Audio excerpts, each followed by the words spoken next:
নমস্কার। আমরা ইতিপূর্বে অবগত যে আগামীকাল পশ্চিমবঙ্গের সেকেন্ড দফা নির্বাচন, বিধানসভা নির্বাচন। এই বিধানসভা নির্বাচনে প্রত্যেকে আসুন, সকাল সকাল আসুন, এসে নিজে ভোট দিন। এই বছর আলাদা লেভেলেই নির্বাচন কমিশন নিজে দায়িত্ব নিয়েছেন। খুব সুন্দর নির্বাচন হচ্ছে এখন পর্যন্ত। তো আশা করি এই বছর যেমন আমি এই বিধানসভা থেকে বলছি, এই বিধানসভায় গত 24 সালে উপনির্বাচন হয়েছিল।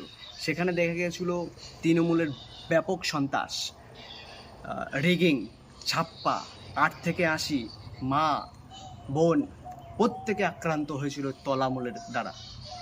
তো আমি বলবো এই বছর আমি গ্যারান্টি দিচ্ছি, বিজেপি সরকার গ্যারান্টি দিচ্ছে, এই বছর নির্বাচনটা হবে একটু আলাদা রকম। কোনো সন্ত্রাস হবে না। সকাল সকাল আসবেন, আপনার ভোট আপনি দেবেন।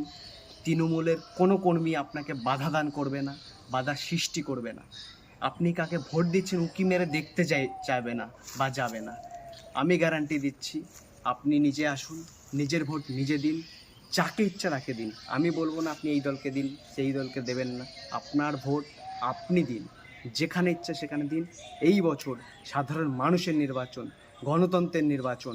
আপনি আসুন, সকাল সকাল আসুন, নিজের ভোট নিজে দিন, দিয়ে সোনার বাংলা গড়ুন।